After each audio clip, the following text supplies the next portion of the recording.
Welcome to the 7997 podcast. We are your hosts. I'm Chris. This is my lovely wife, Jackie. Hey. And we, as always, every week are just trying to get closer to each other and closer to you guys. And this week we have an interesting topic, of course, about Mexico, as we all love and hate Mexico, depending on who's listening. We see y'all in the comments. This week we're talking about asking the question, why would Mexicans leave Mexico to go to the U.S.?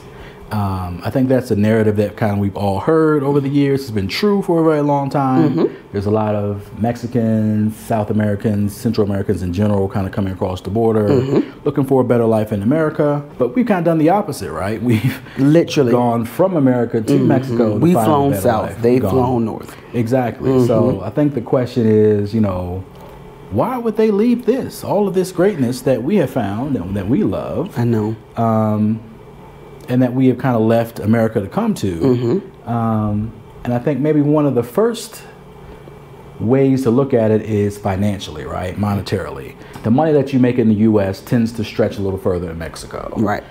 Tends to. Well, obviously, depending on what kind of lifestyle you have. But I think for those who may be leaving for financial reasons, if they get to the States, absolutely, it'll make their lives increase for sure. And as I think about it, the same reason they would leave and come to the U.S., the same reason we would leave the U.S. and come here, because of financial reasons, is you can make more money in the U.S. and live cheaper in Mexico. So whereas we may already have some funding sources in the U.S. and a lot of people that come down are still generating income from the U.S., we're coming down to Mexico because of the lower cost of living, the better cost of living, the better quality of life.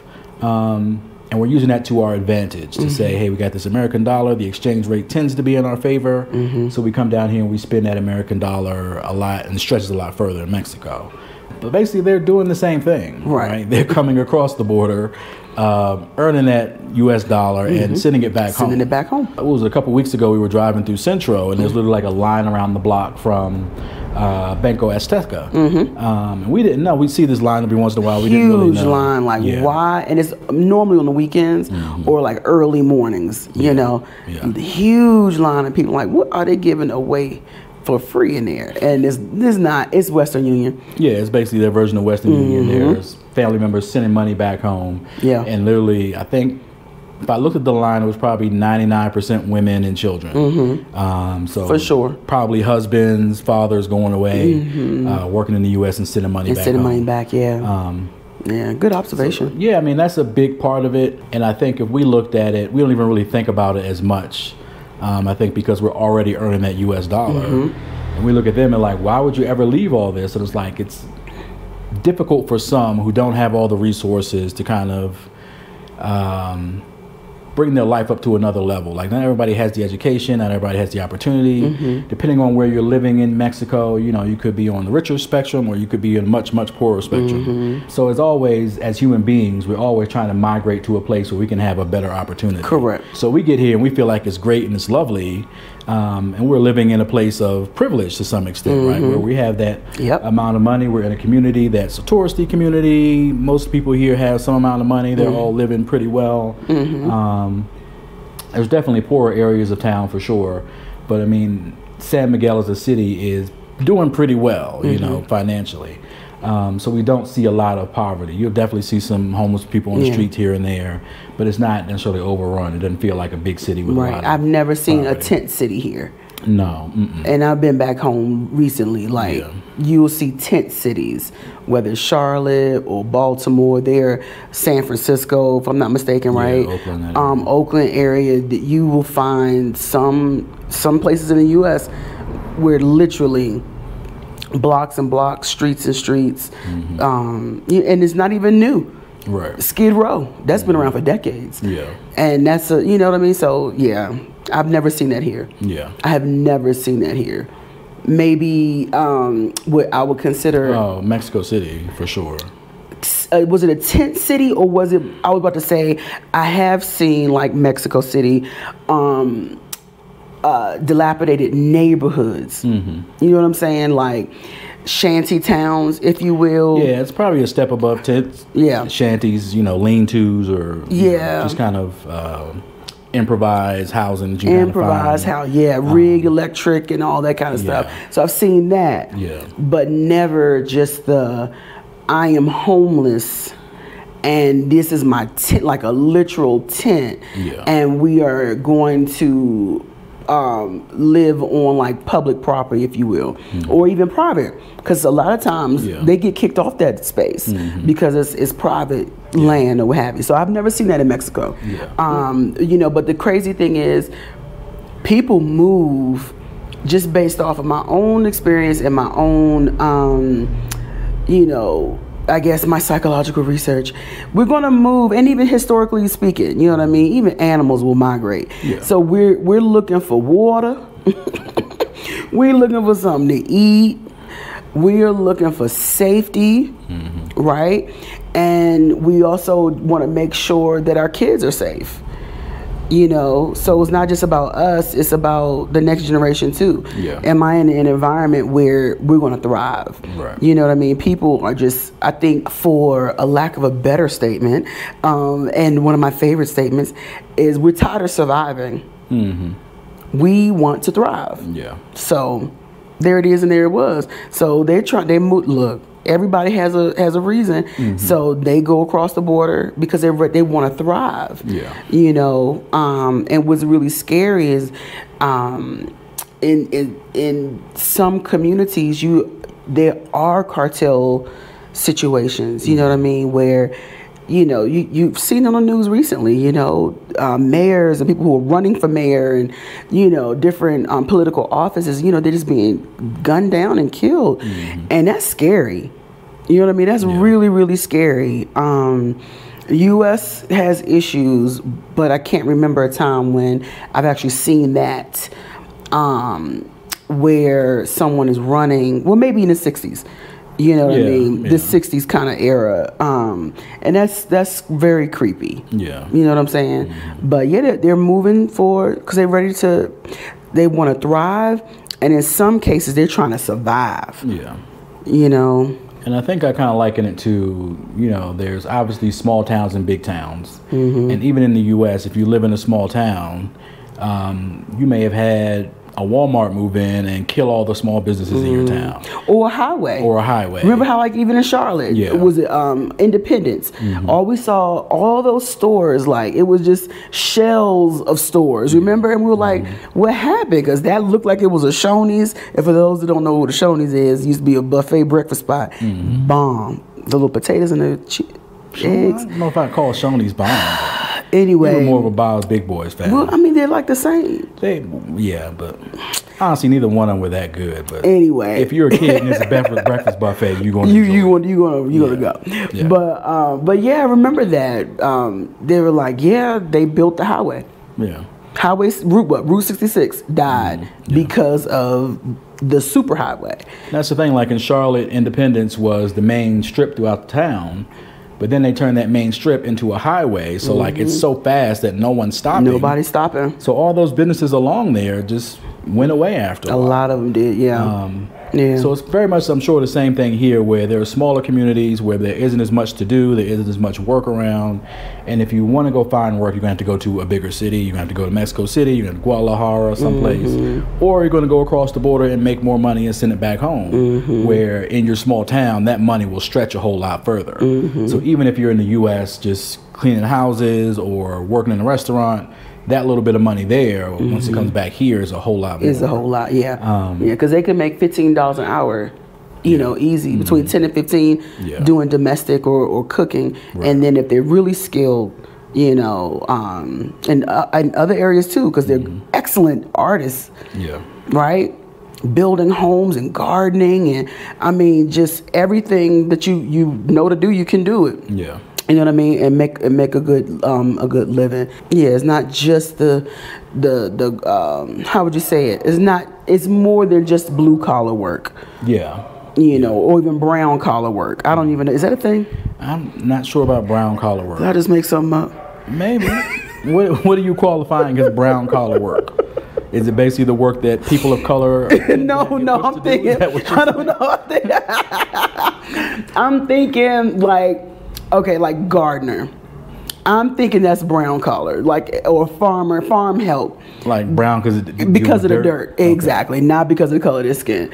Am I making something up? You're making something up. Y'all put in the comments. There's no brown collar. That's still blue collar. I've definitely heard of blue collar, white collar, obviously. Yeah. Oh my God. But I actually like brown collar as it pertaining to race and what positions you're forced into being. I like that definition a little better. Maybe we'll coin that. We'll coin that. Okay. Yeah. Okay.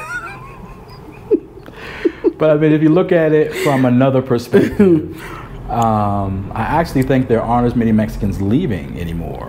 The country as a whole, the economy is on the rise. The peso is a lot stronger than it was before. There's a lot more opportunity now. And if you actually look at the statistics, it's more than just Mexicans crossing the border. Mexicans. Before, it was really Mexicans and then what they call the Northern Triangle or something like that, which was El Salvador, Guatemala, Honduras. So those countries that are close to the border. Okay, yeah. Now, that only makes up half of the people coming across the border. So the other half are Haitians, Chinese, Russians, Venezuelans. So like, when we think about, all these people coming across the border, the expectation is that, okay, these are Mexicans because they're coming through Mexico. But this is really just the entry point now, right? It's just a gate. It's the gate, right? Wow. A hole in the gate. Yeah. Hole in the wall. So literally. I would venture to guess. I haven't looked it up. I probably need to, if leave something in the comments for us.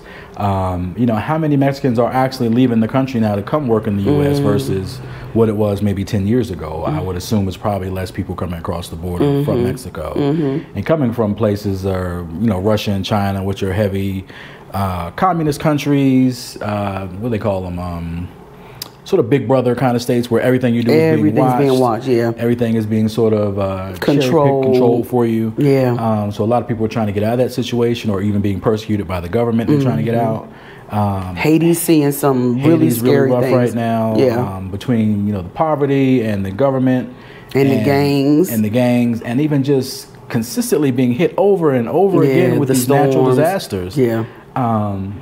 It's just not the place to be right now. Unless you want to go back and really rebuild the country. Like, a lot of people are like, hey, I got to get out of here. And there's even, I can't remember the name of the town, but there's a town in Mexico that they're actually pushing. I don't know if it's just Haitian or if it's African immigrants, but they're kind of pushing them into this particular town. So there's a whole town that actually is acting as almost a jail facility. Oh. So if you're a Haitian immigrant, they kind of shift you into this town, and you're not allowed to leave the town without the proper paperwork.